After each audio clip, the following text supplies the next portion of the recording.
Hello juniors, today we're going to see electronic assignment 15, which is about trigonometric identities. We're going to see all of the different trigonometric identities that you should know in order to solve different types of problems involving trigonometric functions, okay? So objectives for today's class: number one, apply the Pythagorean identity, which is the one we have learned last class. Then determine the relationship between trigonometric ratios. That's also something we have learned in the previous class. And finally, this is a new part: apply double angle identities for sine and cosine, which I think is a topic that you have already covered last year. So I think you should not struggle much with this particular assignment. So if we go to the formula booklet for a second, these are the formulas that the IB provides us in the formula booklet, and these are all the trigonometric identities that you should know about, right? So the first is the trigonometric identity: tangent equals sine over sine. That's a basic one. Then the Pythagorean identity, which is the one we have learned last class: cosine squared of theta plus sine squared of theta is equal to 1. And these are the new that we're gonna learn or maybe review from last year in this class. So sine of double angle is 2 sine of theta times cosine of theta. And cosine of double angle can be written in different ways. One way is cosine squared of theta plus sine squared of theta. Minus sine squared of theta. Another way is 2 cosine squared of theta minus 1. And finally, the last option is 1 minus 2 sine squared of theta. You can pick either depending on the information you're provided in the exercise, okay? So here are the demonstrations of where all of these different formulas come from, okay? I'm not going to waste time explaining all of this. Maybe if you want to look at the PDF later on and analyze this yourself, you can see where these formulas come from looking at this demonstration, okay?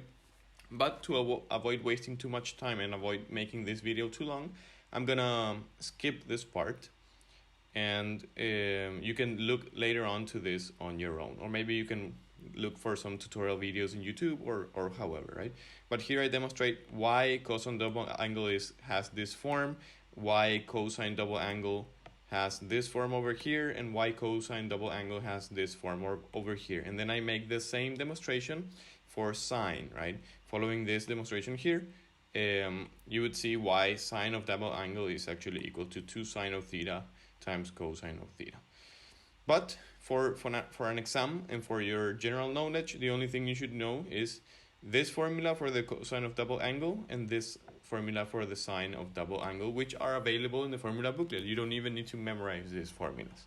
Okay, so we're going to skip this part and we're going to go directly to the exercises. So it says, for the first example, given that sine of x is equal to 3/4 and that x is a value between 0 and 90 degrees, find the exact values of, and we have 4 different parts, okay?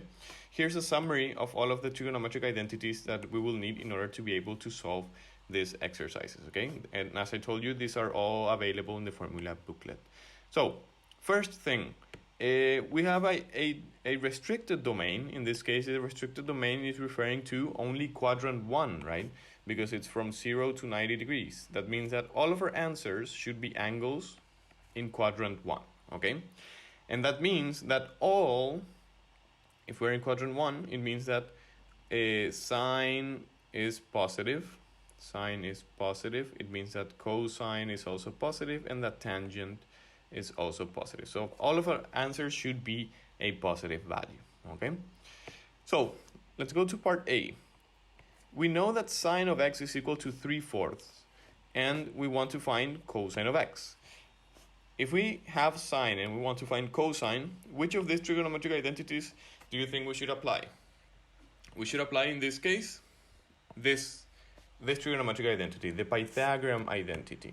So we're going to say that cosine squared of theta plus, we're talking about x here. So cosine squared of x plus sine squared of x is equal to 1 using the Pythagorean identity. And then I replace the values. We're going to say that cosine squared of x plus, instead of sine, we're going to write 3/4. 3/4, this is squared, and this is equal to 1. And then I solve for cosine, so we will have that cosine squared of x plus 9/16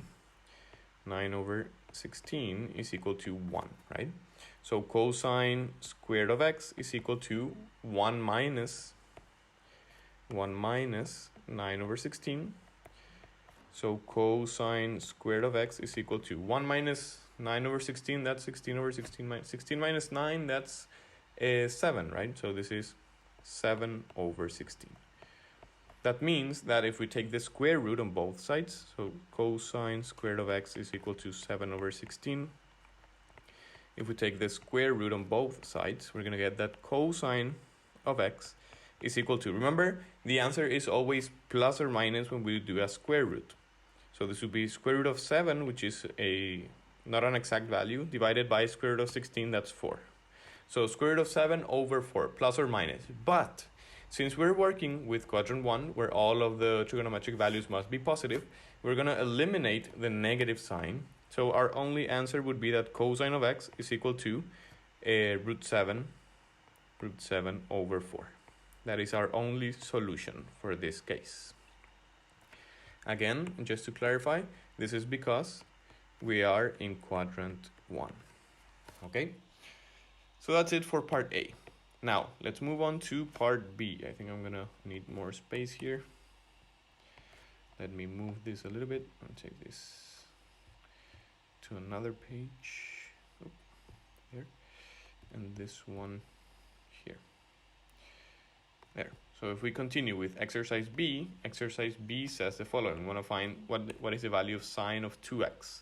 So we want to find sine of 2x. To find this value, we would obviously have to use this formula, sine of double angle. So we know that by formula, this is equal to 2 sine of x times cosine of x. And we already have all of this information. We already have sine of x, which is provided by the exercise, and we already have cosine of x, which we just found here. So by applying the formula, we're going to say that sine of double angle of 2x is equal to 2 times sine was 3/4, right? So 3 over 4, 3/4 times cosine of x, which is root 7 over 4. So if we solve this, we're going to get the result. We're going to get that this is, let's see, 2 times 3, that's 6 root 7 over 16. And we can simplify this. And we would get divided by 2, that's 3, divided by 2, that's 8.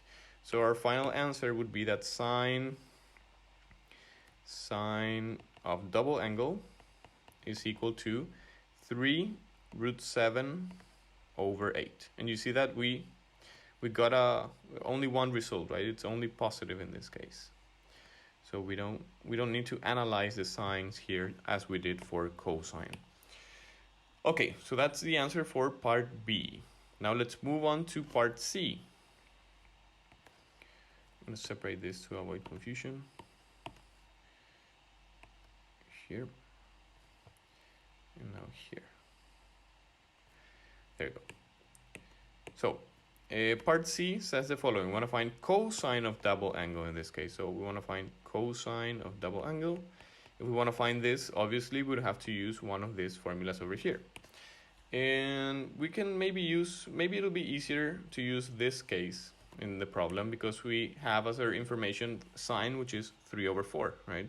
Which is a more attractive number than root 7 over 4. That's why I think this is better to use in this case, right? So I'm going to use that one. I'm going to say that it's 1 minus 2 sine squared of theta. You can pick either and the answer must be the same. So if I plug in my information, cosine of double angle would be equal to 1 minus 2 times sine was 3/4, and this must be squared. So if I work this, we're going to get as an answer 1 minus 2 times 9 over 16. We can simplify the 2 with the 16. That would be 1 minus 9 over 8.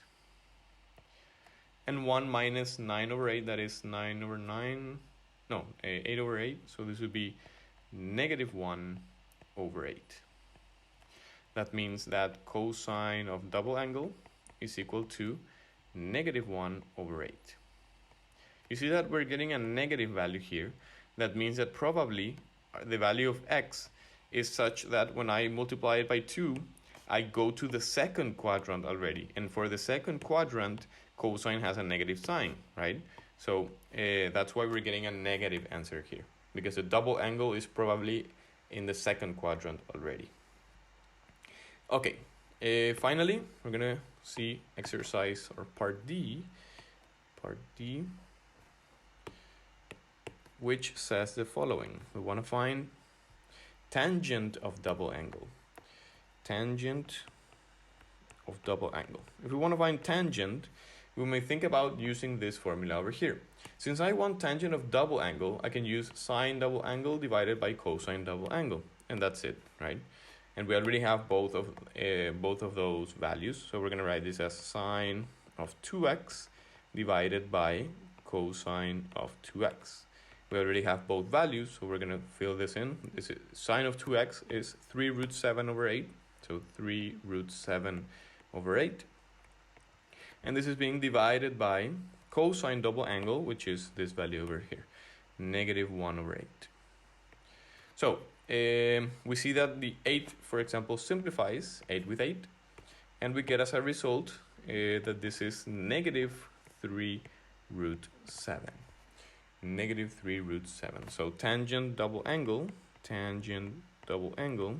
is equal to negative 3 root 7. Remember that whenever we have a fraction being divided by another fraction, we need to apply the rule of multiplying extreme with extremes and middle with middle. Okay, that's why we can simplify the 8 later on.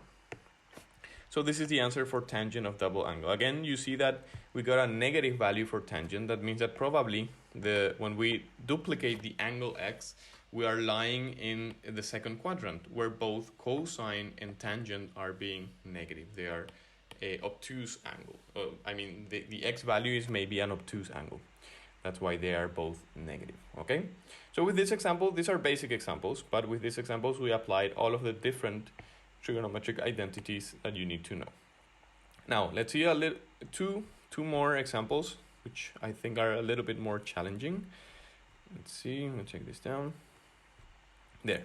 So for the next example, it says, solve the equation sine of 2x equals sine of x for this interval. So for this domain from 0 to 360 degrees. Now we're talking in degrees, not in radians, so our answer should be in degrees. Do not use your GDC.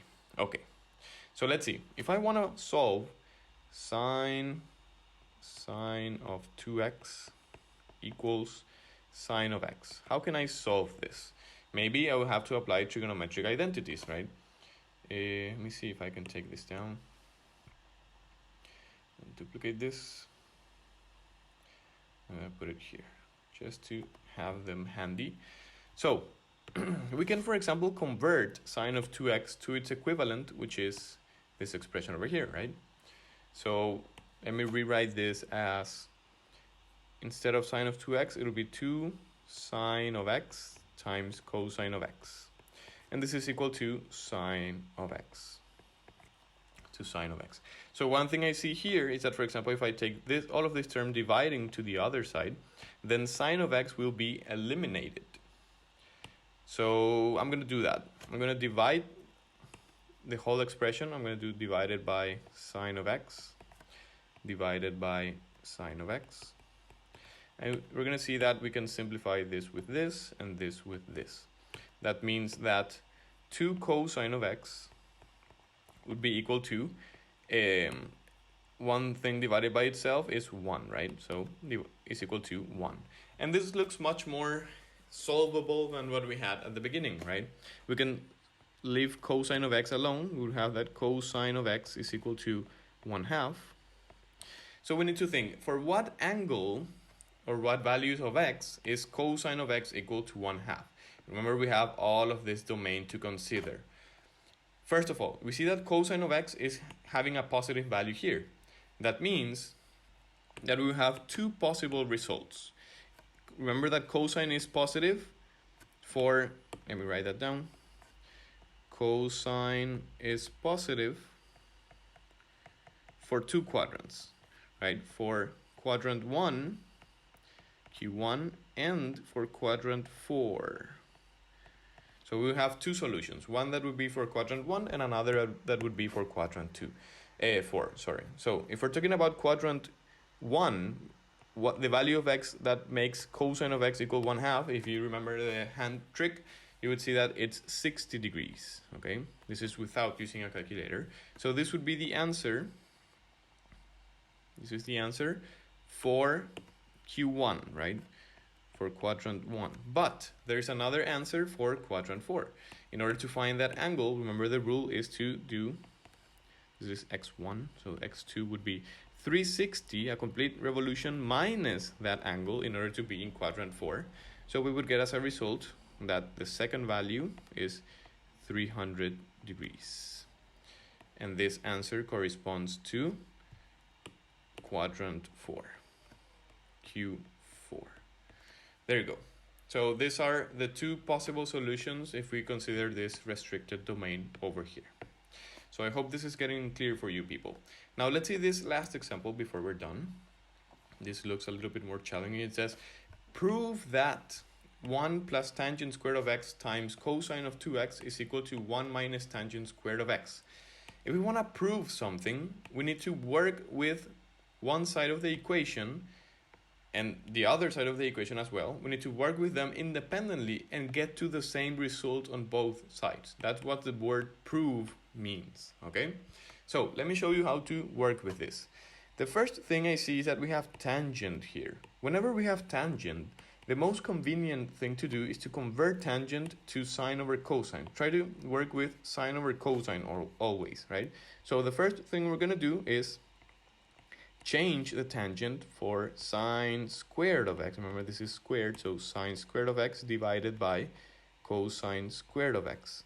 Then this is being multiplied by cosine of 2x, and instead of writing cosine of 2x, let's write everything in terms of x, not double angle. So we can use the, maybe it's convenient to use this trigonometric identity to convert this to x only, right? So instead of writing cosine of 2x, I'm going to write its equivalent, which is times 2 cosine squared of x minus 1.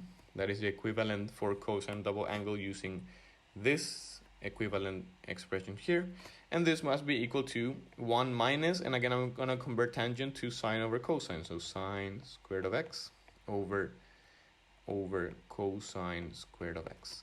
And then I'm going to work with both sides of the equation to see what's happening. I can, for example, distribute. I can do FOIL method here. This times this, this times this, this times this, this times this, and see what I get as a result. So 1 times 2 cosine squared, that's 2 cosine squared of x. 1 times negative 1, that's negative 1.